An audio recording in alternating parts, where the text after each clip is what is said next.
নমস্কার শ্রোতা বন্ধুরা, বৃষ্টি ও গল্প চ্যানেলে আপনাদের সকলকে আরও একবার স্বাগত জানাই। আজকের নিবেদন হুমায়ুন আহমেদের লেখা রূপালী দ্বীপ। আজ অন্তিম পর্ব। জরি বলল, আমি একটা ব্যাপার বুঝতে পারছি না, আমরা রেল স্টেশনে বসে আছি কেন? রানা রাগী গলায় বলল, রেল স্টেশনে বসে আছি কারণ এক জায়গায় বসে আলাপ আলোচনা করে ডিসিশন নিতে হবে।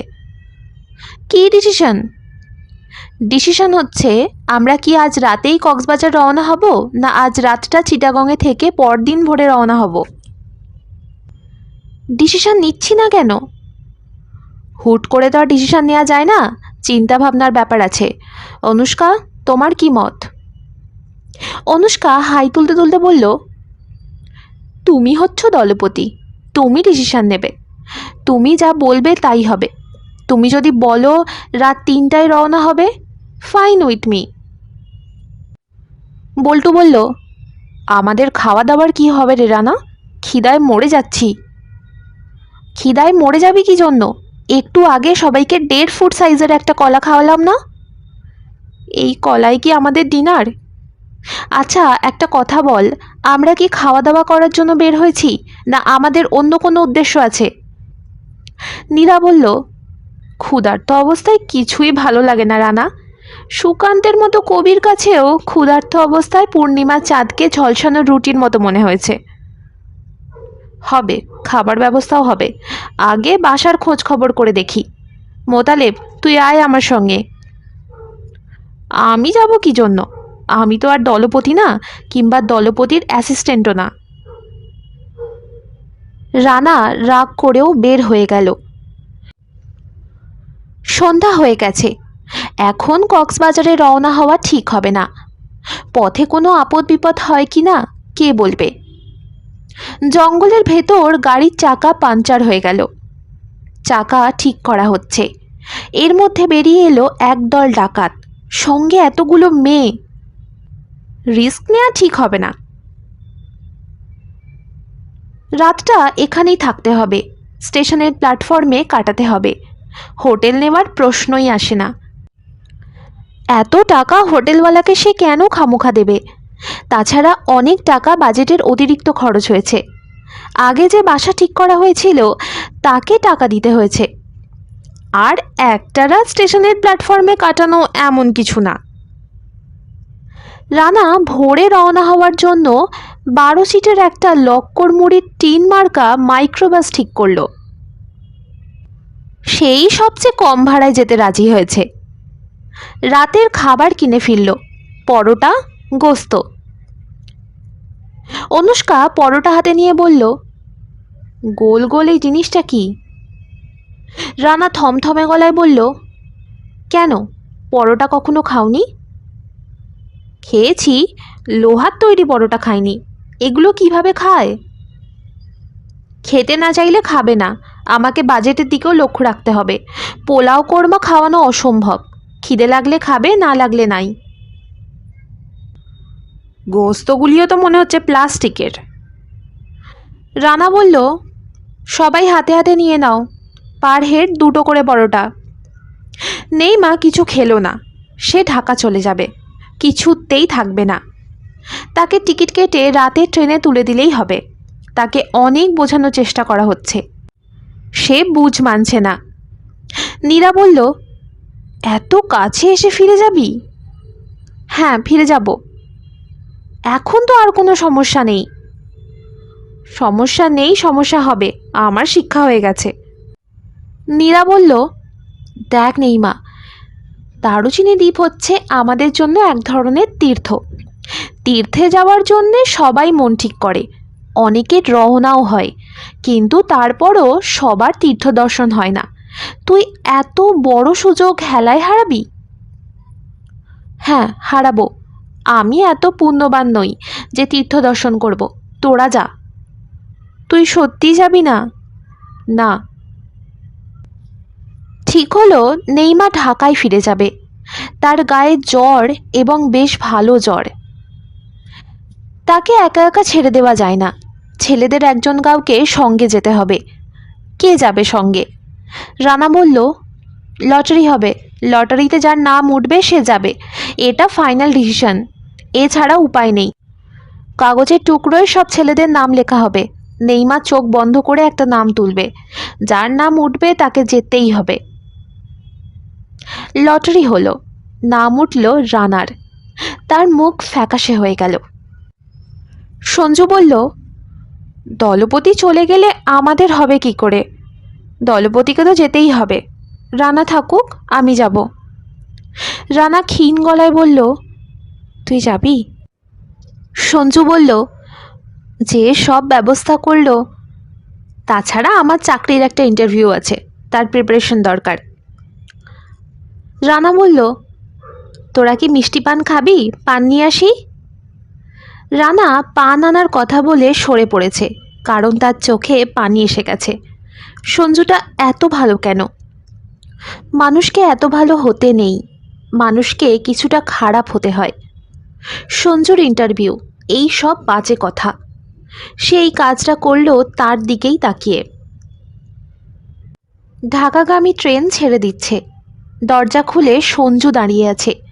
সঞ্জুর মুখ হাসি হাসি, সে হাত নাড়ছে। রানার খুব ইচ্ছা করছে টেনে সঞ্জুকে নামিয়ে সে লাফ দিয়ে উঠে পড়ে, কিন্তু সে জানে এই কাজটা সে পারবে না। সবার লোভ হয়, করতে পারে না।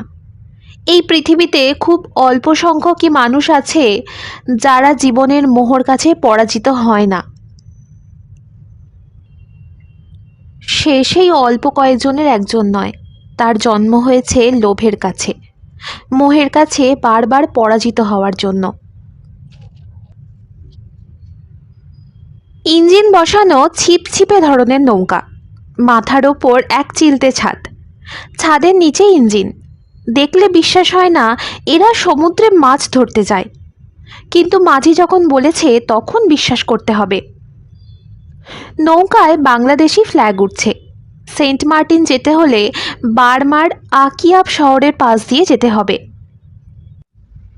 জলযানগুলিতে সে কারণেই পতাকা ওড়ানো হয়, যাতে দূর থেকে বোঝা যায় কোন নৌকা বাংলাদেশের, কোনগুলো বার্মার। নৌকার মাঝি চিটাগাংয়ের প্রায় দুর্বোধ্য ভাষায় বলল, ইয়ান নাফ নদী, ইয়ানোর অর্ধেক আড়ার, অর্ধেক বার্মার। মোতালেব বলল, অত্যন্ত আপত্তিজনক কথা, নদীর আবার অর্ধেক অর্ধেক ভাগাভাগি? নদী হচ্ছে প্রেমিকার মতো, প্রেমিকার আবার ভাগাভাগি? এটা কি মগের মুল্লুক? মাঝি দাঁত বের করে বলল, ইয়ান মগের মুল্লুক।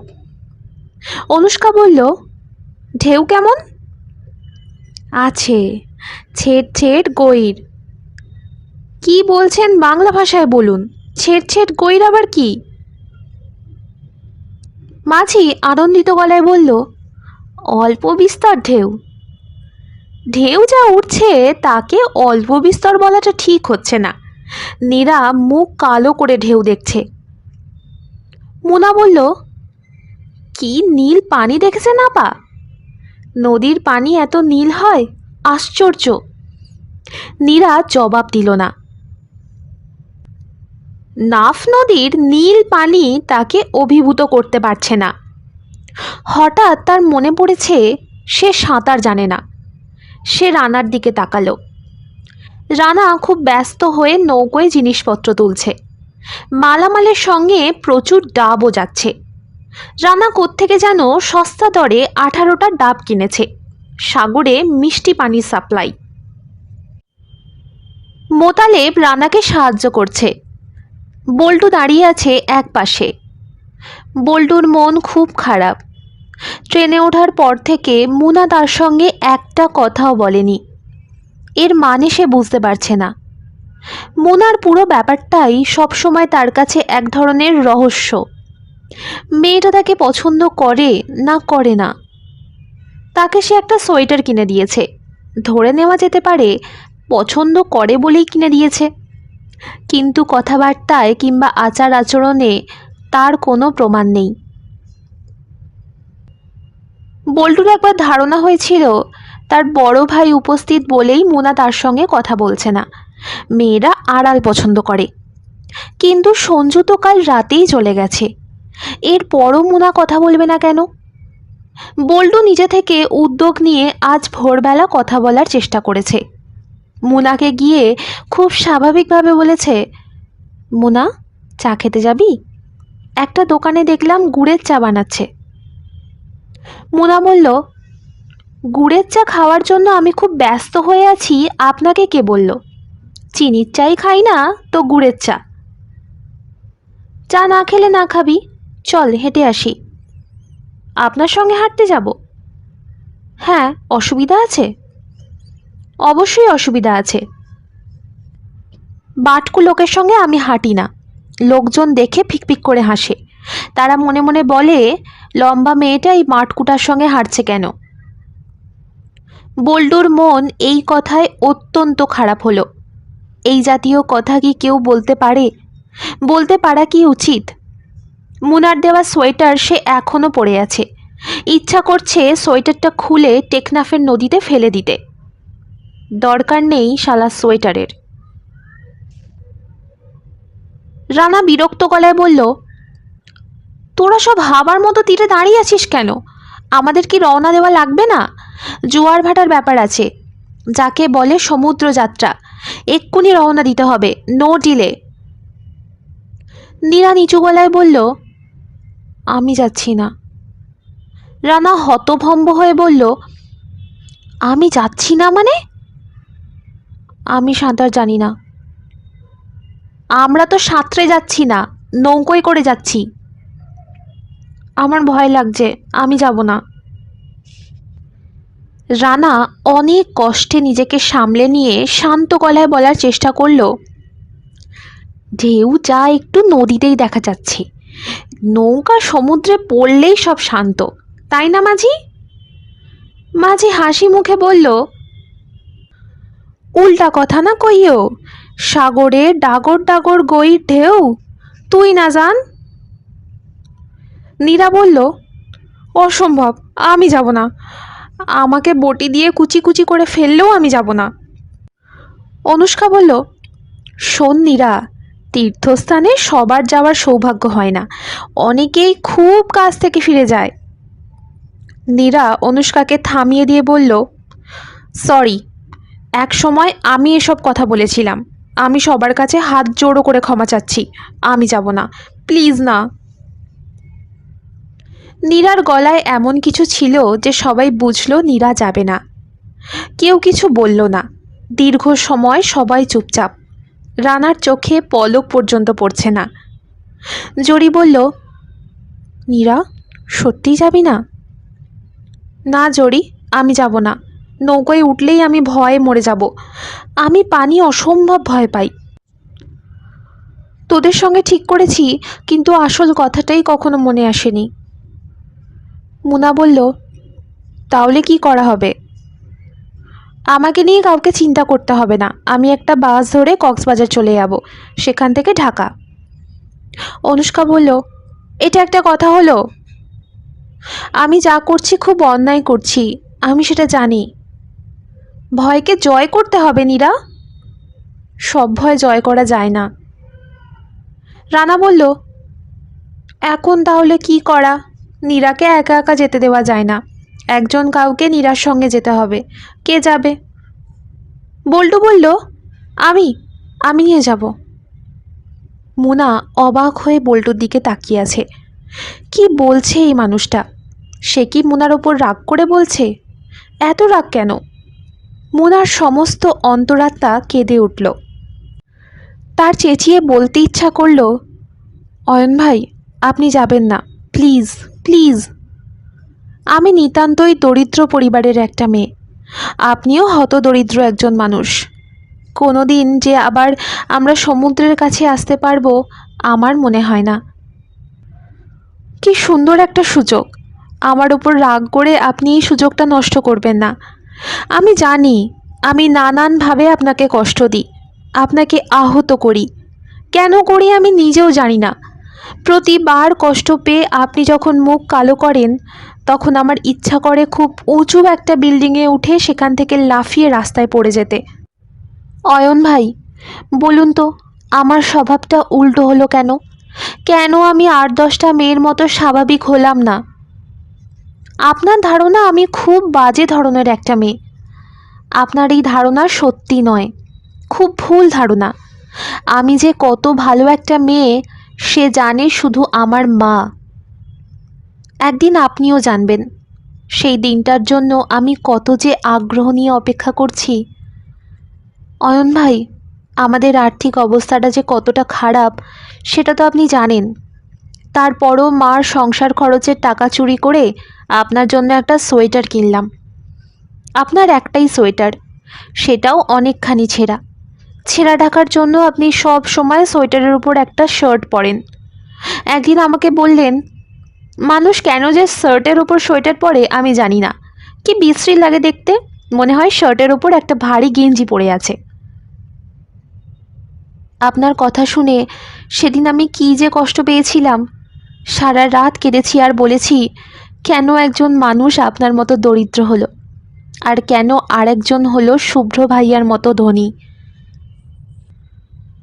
নানান ধরনের কষ্টের মধ্যে আমি বড় হয়েছি, এক ধরনের আশা নিয়ে বড় হচ্ছি। গভীর রাতে ঘুম ভেঙে হঠাৎ মনে হয় হয়তো আমার সামনের দিনগুলো অন্যরকম হবে।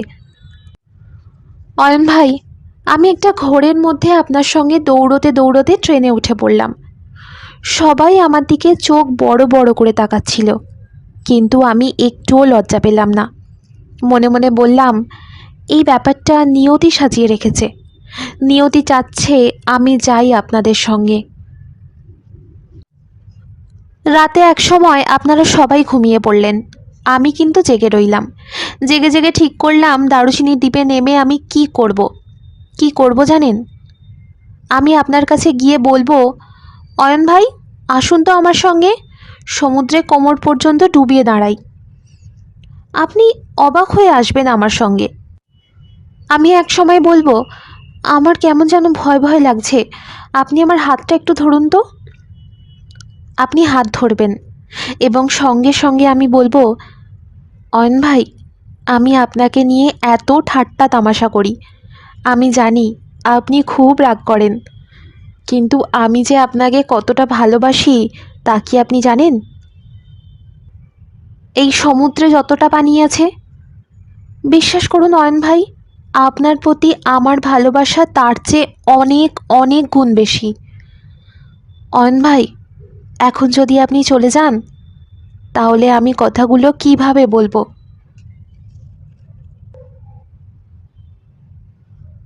মুনা মাথা নিচু করে দাঁড়িয়ে আছে। রানা নীরা সুটকেস নামিয়ে দিচ্ছে। রানা বলল, মুনা তুই দাঁড়িয়ে আছিস কেন, উঠে আয়। মুনা উঠে এলো। নৌকা ছেড়ে দিচ্ছে, ইঞ্জিনের ভটভট শব্দ হচ্ছে, ভালো দুলুনি হচ্ছে। নীরা হাত নাড়াচ্ছে, বল্টু হাত নাড়াচ্ছে না, সে চুপচাপ দাঁড়িয়ে আছে। অনুষ্কা বলল, যেভাবে মানুষজন কমছে শেষ পর্যন্ত কজন গিয়ে দারুচিনি দ্বীপে পৌঁছাবে কে জানে। নদীর মোহনা ছেড়ে নৌকা সাগরে পড়ল। গাঢ় নীল সমুদ্র, যেন এক জীবন্ত নীলকান্ত মণি। শুভ্র মুগ্ধ বিস্ময়ে বলল, এত সুন্দর, এত সুন্দর। বড় বড় ঢেউ উঠতে শুরু করেছে, নৌকা খুবই দুলছে। রানা ভীত গলায় বলল, আমরা সবাই কি মারা পড়ব নাকি? ভয়াবহ অবস্থা দেখি। জরি, তোমার ভয় লাগছে? জরি বলল, না। এক একটা বড় ঢেউ আসছে, পাগলি মেয়েটা খিলখিল করে হেসে উঠছে। অনুষ্কা বলল, এই মেয়েটার একটা নাম দেওয়া দরকার। কি নাম দেওয়া যায়? মোতালেব, একটা নাম বলতো। মোতালেব বলল, নিজে বেঁচে থাকলে তারপর অন্যের নাম, অবস্থা যা দেখছি বাঁচবো বলে তো মনে হয় না। মাঝি ভাই বলেন তো, নৌকা ডুবে কখনো? মাঝি সহজ গলায় বলল, ডুবে, আকছার ডুবে। নিশ্চয়ই ঝড় তুফানের সময় ডোবে, আজ তো ঝড় তুফান নেই, তাই না মাঝি ভাই? আশ্বিন মাসে সাগর মাঝে মধ্যে বিনা কারণে পাগলা হয়, তখন বড়ই সমস্যা। আজ কি সাগর পাগলা হয়েছে? হ্যাঁ, এরকমই মনে লয়। রানা বলল, ফিরে যাওয়ার আইডিয়াটা তোমাদের কাছে কেমন মনে হচ্ছে অনুষ্কা? খুব খারাপ মনে হচ্ছে। যে ফিরে যেতে চায় তাকে ফিরতে হবে সাঁতার দিয়ে। মোতালেব বলল, ভয় যে পরিমাণ লাগছে, ভয়ের চোটে একটা কেলেঙ্কারি না করে ফেলি, কিংবা কে জানে, হয়তো ইতিমধ্যেই কেলেঙ্কারি করে ফেলেছি। শরীরটা হালকা হালকা লাগছে। জরি হেসে ফেলল। হাসতে হাসতে বলল, ভয়ের মধ্যেও তোমার সেন্স অফ হিউমার যে নষ্ট হয়নি, সেটা খুব ভালো লক্ষণ না। অনুষ্কা বলল, আচ্ছা, আমরা এই মেয়েটার কেউ কোনো নাম দিচ্ছি না কেন? শুভ্র, তুমি এর একটা নাম দাও। আমি ওর নাম দিলাম উর্মি, ঢেউ। জরি, তোর মাথায় কি কোনো নাম আসছে? না, আমার মাথায় কোনো নাম আসছে না। আমার এখন কেমন জানি ভয় ভয় লাগছে। মাঝি, নৌকা উল্টাবে না তো? সবই আল্লাহর ইচ্ছা আম্মা। ঢেউয়ের পানি পাহাড়ের মতো সারি বেঁধে ছুটে আসছে। শুভ্র মুগ্ধ বিস্ময়ে বলল, কি সুন্দর, অথচ কি ভয়ঙ্কর। মাঝি চেঁচিয়ে বলল, নৌকা ধরো, অবস্থা ভালো না দেই। শুভ্র নৌকা ধরল না। সে চেঁচিয়ে বলল, দেখো দেখো, সমুদ্র সারস, সমুদ্র সারস। তারা নৌকাকে ঘিরে ঝাঁক বেঁধে উঠছে। মনে হচ্ছে তারা যাচ্ছে কোনো এক অজানা দারুচিনি দ্বীপে। অনুষ্কা বলল, দ্বীপটা কি দেখা যায়? মাঝি আঙুল তুলে দেখালো, হ্যাঁ দেখা যাচ্ছে, ওই তো দেখা যায়। এত সুন্দর, আশ্চর্য, এত সুন্দর। ইয়াজউদ্দিন সাহেব ঠিক করে রেখেছিলেন সারাদিন ঘরেই কাটাবেন, রাতে স্ত্রীকে নিয়ে বেড়াতে যাবেন, বন্ধু বান্ধবদের বাসায় না। তেমন কোনো বন্ধু বান্ধব তার নেই। গাড়িতে উঠে বসবেন, ড্রাইভারকে বলবেন ঢাকা চিটাগং হাইওয়ে ধরে খানিকক্ষণ যাও। অতি দ্রুত রাস্তায় খানিকক্ষণ ঘুরলে ভালো লাগে। মানুষের জন্মই হয়েছে দ্রুত চলার জন্য, এক জায়গায় দাঁড়িয়ে থাকার জন্য না। গাছ এক জায়গায় দাঁড়িয়ে থাকবে, মানুষ গাছ নয়। তিনি অপেক্ষা করছেন টেলিফোন কলের জন্য। রফিকের সঙ্গে তার কথা হয়েছে। তিনি খবর পেয়েছেন তারা হাজত থেকে ছাড়া পেয়েছে। তিনি কথা বলতে চান মনিরুজ্জামানের সঙ্গে। ব্যবস্থা করা হয়েছে। টেলিফোন বাজছে। তিনি রিসিভার কানে তুলে ধরলেন এবং মৃদু গলায় বললেন, কে কথা বলছেন? স্যার, আমি মনিরুজ্জামান। কি ব্যাপার? স্যার, আমি আপনার কাছে ক্ষমা প্রার্থী। আমি ঠিক আছে, আপনাকে ক্ষমা করা হলো। ওই মেয়েটার যদি কোনো রকম সমস্যা হয়। স্যার, কোনো সমস্যা হবে না। গুড। ইয়াজউদ্দিন সাহেব টেলিফোন নামিয়ে রাখলেন। মুন ইজ ডাউন বইটির শেষ পাতাটা পড়া বাকি আছে। শেষ পাতা পড়লেন। বইটা তার ভালো লাগেনি। তিনি ভেবেছিলেন হয়তো শেষ পাতায় নতুন কিছু বলা হবে, তাও না।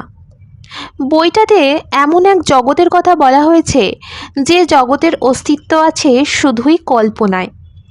বাস্তব পৃথিবী এমন নয়। বাস্তব পৃথিবীতে মনিরুজ্জামানরা বাস করে। শুভ্র এই সত্যটা কখন বুঝবে? যদি বুঝতে পারত তাহলে এই বইটা ডাস্টবিনে ফেলে দিত। তার নিজের সেরকমই ইচ্ছা হচ্ছে, কিন্তু শুভ্র এই বই তাকে দিয়েছেন জন্মদিনের উপহার হিসাবে। অসম্ভব সুন্দর একটা বাক্য লিখে দিয়েছেন। এত সুন্দর কথা লেখা একটা বই তিনি দূরে সরিয়ে রাখতে পারেন না। কিন্তু তার সম্পর্কে শুভ্রর প্রসেসমেন্ট ঠিক না। তিনি আদর্শ মানুষ নন। একজন আদর্শ মানুষ কোটি কোটি টাকা উপার্জন করতে পারে না। আমাদের প্রফেট আদর্শ মানুষ ছিলেন। তার ছিল দিন আনি দিন খাই অবস্থা। আচ্ছা, শুভ্র কি আদর্শ মানুষ হবে? যদি হয়, একদিন তারও তো তাহলে দিন আনি দিন খাই অবস্থা হবে। তিনি কি তা সহ্য করতে পারবেন? কিন্তু তিনি চান শুভ্র আদর্শ মানুষ হোক। শুভ্রের যে রাতে জন্ম হলো সে রাতে তিনি বড় ধরনের একটা অন্যায় করে বিশাল অঙ্কের টাকা পেয়ে গেলেন। ব্রিফকেস ভর্তি টাকা নিয়ে হাসপাতালে গেলেন ছেলেকে দেখতে। আহা, কি সুন্দর, কি ফুটফুটে ছেলে। নবজাতক শিশু হাসতে পারে না, কিন্তু তিনি পরিষ্কার দেখলেন ফুলের মতো শিশু তার দিকে তাকিয়ে হাসল। হয়তো তার চোখের ভুল, হয়তো তার কল্পনা, কিন্তু তিনি দেখলেন। নার্স বলল, বাচ্চা কোলে নেবেন? তার হাত অশুচি হয়ে আছে। এই অশুচি হাতে বেহেস্তের ফুল স্পর্শ করা যায় না। তবু তিনি দুহাত বাড়িয়ে বললেন, দিন, আমার কোলে দিন। বাচ্চাটাকে কোলে নিয়ে তিনি তার নাম রাখলেন শুভ্র। তিনি মনে মনে বললেন, আমার এই ছেলেকে যেন পৃথিবীর কোনো মালিন্য, কোনো নোংরামি কখনো স্পর্শ করতে না পারে। সে যেন তার নামের মতোই হয়। আচ্ছা, শুভ্র কি পারবে? নিশ্চয়ই পারবে, কেন পারবে না? সৎ প্রবৃত্তি নিয়েই মানুষ জন্মায়, চারপাশের মানুষ তাকে অসৎ করে। তিনি শুভ্রকে সবার কাছ থেকে আলাদা করে রেখেছেন।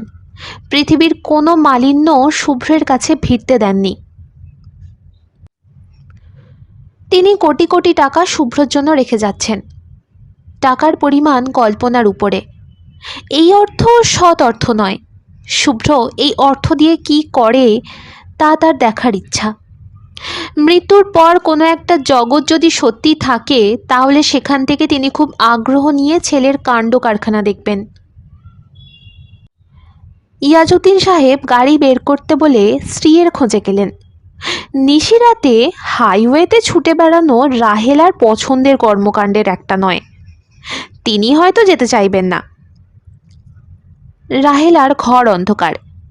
তিনি বাতি জ্বালালেন। অন্ধকার ঘরে খাটের ঠিক মাঝখানে জুবুথুবু হয়ে রাহেলা বসে আছেন।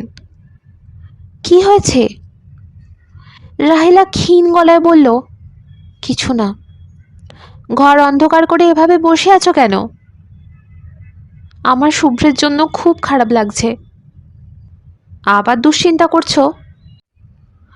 রাহেলা ক্ষীণ কণ্ঠে বললেন, একদিন তুমি, আমি, আমরা কেউ থাকবো না। আমার এই ছেলের চোখ নষ্ট হয়ে যাবে। কে তখন দেখবে আমাদের শুভ্রকে? ইয়াজউদ্দিন সাহেব স্ত্রীর কাঁধে হাত রেখে বললেন, চলো ঘুরে আসি। 100 কিমি স্পিডে হাইওয়ে দিয়ে গাড়ি চালাবো। আমি চালাবো, তুমি বসে থাকবে পাশে। আর শোনো রাহেলা, যা হবার তাই হবে। আমরা কোথায় যাচ্ছি? এখনো জানি না কোথায় যাচ্ছি। আগে চলো গাড়িতে উঠি। আমার শরীরটা ভালো লাগছে না। তোমার শরীর ঠিকই আছে, আসলে তোমার মন ভালো নেই। গাড়িতে উঠলেই তোমার মন ভালো হতে শুরু করবে। মন ভালো হয়ে গেলেই শরীর ভালো লাগতে শুরু হবে। ঢাকা চিটাগাং হাইওয়ে দিয়ে গাড়ি ছুটে যাচ্ছে। ইয়াজউদ্দিন সাহেব এক্সেলেটারের চাপ ক্রমশই বাড়াচ্ছেন। রাহেলা বসে আছেন মূর্তির মতো। ইয়াজউদ্দিন সাহেব বললেন, তোমার কি ভয় লাগছে রাহেলা? রাহেলা যন্ত্রের মতো বললেন, না। গুড। জানলা দিয়ে তাকিয়ে দেখো, কত সুন্দর চাঁদ উঠেছে। চাঁদটাও ছুটছে আমাদের সঙ্গে, দেখছো? হুম। তোমার কি মনে হয় হাত বাড়ালেই চাঁদকে ছোঁয়া যায়? রাহেলা এই প্রশ্নের জবাব না দিয়ে বললেন, তুমি আমাকে একটা সত্যি করে কথা বলবে? ইয়াজউদ্দিন সাহেব গাড়ির স্পিড আরও খানিকটা বাড়িয়ে দিয়ে বললেন, আমি কখনো তোমার সঙ্গে মিথ্যে কথা বলিনি। তাহলে বলো, শুভ্র আর কতদিন পরে চোখে দেখতে পাবে? ডাক্তারের সঙ্গে তোমার কথা হয়েছে, তুমি এটা জানো, আমাকে বলো। ইয়াজউদ্দিন সাহেব গাড়ির গতি কমিয়ে একসময় গাড়ি থামিয়ে ফেললেন। যত দূর দৃষ্টি যায় ধানক্ষেত, ধানক্ষেতের মাথার ওপর বিশাল চাঁদ। ইয়াজউদ্দিন সাহেব গাড়ি থেকে নামতে নামতে বললেন, রাহেলা, তুমিও নামো। তুমি আমার প্রশ্নের জবাব দাওনি, জবাব দাও। ইয়াজউদ্দিন সাহেব চাঁদের দিকে তাকিয়ে আছেন। মনে হচ্ছে প্রশ্নটা শুনতে পাননি। রাহেলা গাড়ির ড্যাশবোর্ডে মাথা রেখে কাঁদছেন। দারুচিনি দ্বীপে জ্যোৎস্নার ফিনিক ছুটেছে। দ্বীপের চারপাশে জলরাশিতে প্রতিফলিত হচ্ছে চাঁদের আলো। এই আলো স্থলভূমির আলোর চেয়েও অনেক রহস্যময়, তীব্র অথচ শান্ত। এই আলো কোনো এক অদ্ভুত উপায়ে সরাসরি হৃদয়ের অন্ধকার কুঠিতে চলে যায়। মানুষের মনে তীব্র এক হাহাকার জেগে ওঠে। সেই হাহাকারের কারণ মানুষ জানে না। প্রকৃতি তার সব রহস্য মানুষের কাছে প্রকাশ করে না। শুভ্র বসেছে একেবারে জরির গা ঘেঁষে। জরির অন্য পাশে অনুষ্কা। তাদের কাছ থেকে অনেকটা দূরে সমুদ্রের কাছাকাছি মুনা আছে। মোতালেব এবং রানা অস্থির ভঙ্গিতে হাঁটাহাঁটি করছে। তাদের দৃষ্টি বড় একটা প্রবাল খণ্ডের উপর বসে থাকা পাগলি মেয়েটির দিকে। মেয়ের ভাবভঙ্গি ভালো লাগছে না। মাথা ঠিক নেই, কখন কি করে বসে, হয়তো ঝাঁপ দিয়ে সমুদ্রে পড়ে গেল। অনুষ্কা শুভ্রের দিকে তাকিয়ে বলল, কেমন লাগছে শুভ্র? খুব খারাপ লাগছে। অনুষ্কা বিস্মিত হয়ে বলল, খারাপ লাগছে কেন? শুভ্র সহজ গলায় বলল, এত সুন্দর পৃথিবী, কিন্তু আমি এই সুন্দর বেশি দিন দেখব না। আমার চোখ নষ্ট হয়ে যাচ্ছে। আর অল্প কিছুদিন, তারপর আমি সত্যি সত্যিই কানা বাবা হয়ে যাব। জরি বলল, কি বলছো তুমি? সত্যি কথা বলছি। আমি তো কখনো মিথ্যা বলি না। যার নাম শুভ্র সে মিথ্যা বলতে পারে না। আমার চোখের নার্ভ শুকিয়ে যাচ্ছে। অনুষ্কা বলল, এই প্রসঙ্গটা থাক, অন্য কিছু নিয়ে কথা বলা যাক। এসো, আমরা সবাই আমাদের জীবনের একটা সুন্দর অভিজ্ঞতার গল্প বলি। ডাক ডাক, সবাইকে ডাক। এই তোমরা আসো। সবাই এলো, শুধু পাগলি বসে রইল পাথরের ওপর। আমি আমার জীবনের একটা সুন্দর অভিজ্ঞতার গল্প বলবো, তারপর তোমরা বলবে। তারপর সবাই মিলে হাত ধরাধরি করে সমুদ্রে নামব। গল্পটা হচ্ছে, ইন্টারমিডিয়েট পাশ করার পর আমার মা মারা যান। আমি খুব একলা হয়ে পড়ি। তখন আমার বাবা প্রায় আমাকে নিয়ে গ্রামে ঘুরতে যেতেন। একবার নেত্রকোনার একটা গ্রামে গিয়েছি। সন্ধ্যাবেলা এক বাউলের ঘরে বাবা আমাকে নিয়ে উপস্থিত হলেন। কি যে সুন্দর সেই বাউলের চেহারা, অবিকল শুভ্রের মতো, বড় বড় চোখ, কি অদ্ভুত দৃষ্টি। বাবা বললেন, আমার এই মেয়েটার মনটা খুব খারাপ, আপনি গান গেয়ে আমার মেয়েটার মন ভালো করে দিন। বাউল এক দৃষ্টিতে আমার দিকে তাকিয়ে তাকিয়ে গান ধরলেন। কি যে অদ্ভুত গান!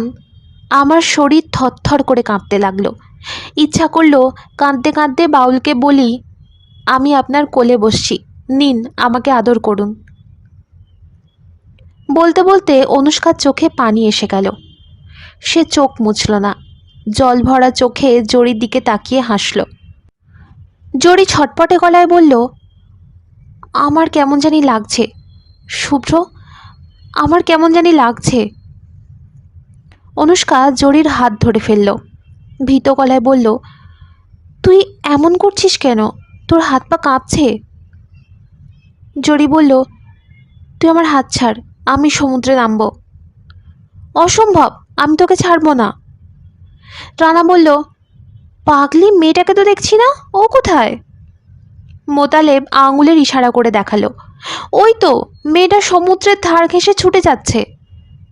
অনুষ্কা বলল, ওকে তোমরা আটকাও, কি করছে এই মেয়ে? মোতালেব অস্বস্তির সঙ্গে বলল, অনুষ্কা, ওই মেয়েটার কাছে তুমি একা যাও, বুঝতে পারছো না ও সব কাপড় খুলে ফেলেছে, ও নগ্ন হয়ে দৌড়চ্ছে। অনুষ্কা বলল, তোমরা আমার সঙ্গে এসো, আমার একা একা ভয় লাগছে, কি হচ্ছে এসব? অনুষ্কা ছুটে যাচ্ছে। পাগলি মেয়েটার খিলখিল শব্দ শোনা যাচ্ছে। অনুষ্কার পিছনে পিছনে যাচ্ছে মোতালেব এবং রানা। জরি বলল, শুভ্র, সমুদ্রে নামবে? এসো।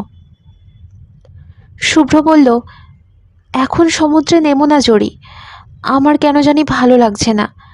যদি নামতে হয় আমরা সকলে হাত ধরাধরি করে নামবো। না, আমি এখন নামবো। Please Jodi, please. মধ্যরাতে তারা সবাই হাত ধরে একসঙ্গে সমুদ্রে নামলো। অনুষ্কা বলল, তোমরা সবাই তোমাদের জীবনের সবচেয়ে কষ্টের কথাটা সমুদ্রকে বলো। আমরা আমাদের সব কষ্ট সমুদ্রের কাছে জমা রেখে ডাঙায় উঠে আসব। বলো মুনা, তুমি প্রথম বলো। মুনা শান্ত গলায় বলল, আমার কোনো দুঃখ নেই। মুনার কথা শেষ হওয়ার আগেই সমুদ্রের একটা বড় ঢেউ এসে সবাইকে ভিজিয়ে দিল। সমুদ্র মনে হলো মিথ্যা কথা বুঝতে পারে। পাগলি মেয়েটি হেসে উঠল খিলখিল করে। শুভ্র আতঙ্কিত গলায় বলল, আচ্ছা, জোছনা হঠাৎ কমে গেল কেন? জোছনা কমেনি, জোছনা আরও তীব্র হয়েছে। মনে হচ্ছে সারা দ্বীপে হঠাৎ করে সাদা রঙের আগুন লেগে গেছে। কিন্তু শুভ্র কিছু দেখতে পাচ্ছে না কেন? শুভ্রর হাত ধরে জড়ি দাঁড়িয়ে এত কাছে, কিন্তু কই, জড়িকে সে তো আর দেখতে পাচ্ছে না। শেষ হলো রূপালী দ্বীপ। এটি ছিল রূপালী দ্বীপের অন্তিম পর্ব। গল্প পাঠ আপনাদের কেমন লাগলো অবশ্যই কমেন্ট করে জানাবেন। ভালো লেগে থাকলে দয়া করে চ্যানেলটি সাবস্ক্রাইব করে আমার পাশে থাকবেন। ভালো থাকুন, সুস্থ থাকুন, বেশি বেশি করে বই পড়ুন। শেষ অবধি আমার সাথে থাকার জন্য অনেক ধন্যবাদ।